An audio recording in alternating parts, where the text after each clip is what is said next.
চলো তোমাদেরকে আজকে দেখিয়ে দিলাম বাসন্তী পুজোর কিছুটা অংশ। আমাদের মহিষাদল ভারত সেবাশ্রমের ওপরে উঠে দেখাতে পারলাম না, তার কারণ আমি মন্দিরে উঠতে পারবো না, তাই যেতে পারলাম না। 1 বছর আমার এখনো কালা ওষুধ শেষ হয়নি। আমার কথা শুনতে পাচ্ছ কিনা জানি না, আমি এইটুকুই দেখিয়ে দিলাম।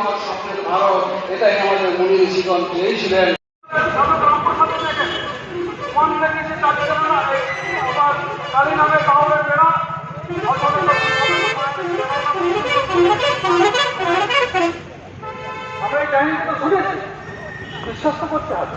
তো সুতরাং মাতৃশক্তি, এই মাতৃমূর্তি থেকে চিন্ময় মূর্তি আমাদের মধ্যে। চলো বন্ধুরা, এখন আমি ভারত সেবাশ্রমের বাসন্তী পুজোর বাসন্তী ঠাকুর দেখতে চলেছি।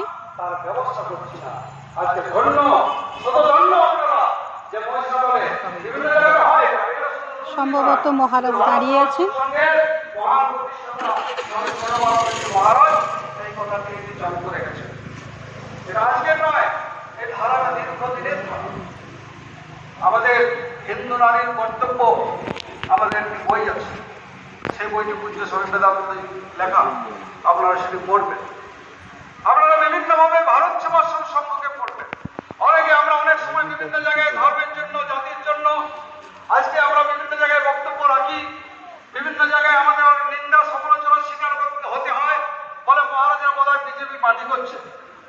আরে ধর্মের নামে যারা ধর্মের স্বার্থে, দেশের স্বার্থে কাজ করবে, হাজার বার বিজেপি হতে তৈরি আছে যদি আমার দেশের জন্য তারা কাজ করে, আমার জাতিকে যারা সুদৃঢ় করবে, আমার ধর্মের জন্য যারা কাজ করবে। আজকে বলুন তো, বলতে খুব কষ্ট হয়, আমি রাজনীতির কথা বলি না। আজকে পশ্চিমবাংলার মধ্যে প্রত্যেক দিনে ধর্ষণ হচ্ছে, আর বর্তমান সরকার আমাদের কি করছে বলুন তো?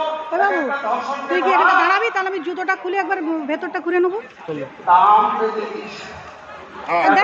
এই জুতোটা তোর এখানটা খুলছি, দেখ।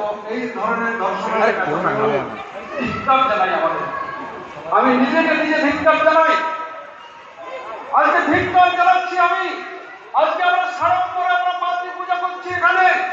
এই কালী পুজোর রাত্রে আমার এই কাকদ্বীপের সূর্যনগরের মা কালীকে প্রকাশ্যে সেখানে মাথার মুন্ডটা কেটে, আর এই ঘৃণ্য দুর্বল প্রশাসন, এই আমাদের ঘৃণ্য প্রশাসন সেই মা কালীকে প্রিয় ভেবে তুলে নিয়ে চলে গেছে। এই আমাদের হিন্দুত্বের অস্তিত্বটাকে একেবারে নষ্ট করে দিয়েছে আমার এই পশ্চিমবাংলার মানুষ। কিছুদিন আগে বেড়ে দাঁড়াতে এই মাতৃমূর্তিকে অপমান করা হলো। আমি বাংলাদেশের কথা ছেড়ে দিলাম। বাংলাদেশে একদিকে 500 মাতৃমূর্তি ভেঙে যাওয়া ভুলে গেলে চলবে না।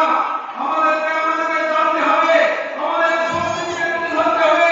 আমরা একটা বিধর্মী না, তারা তাদের সংস্কৃতিকে তুলে তারা 7 থেকে 8 বছর বয়সে তাদের গুরু বলে, তারা নামধারী গুরু বলে, গুরু নয়, নামধারী গুরু বলে তাদের ধর্ম শিক্ষা নিয়ে বাধ্যতামূলক করে বাড়াচ্ছে।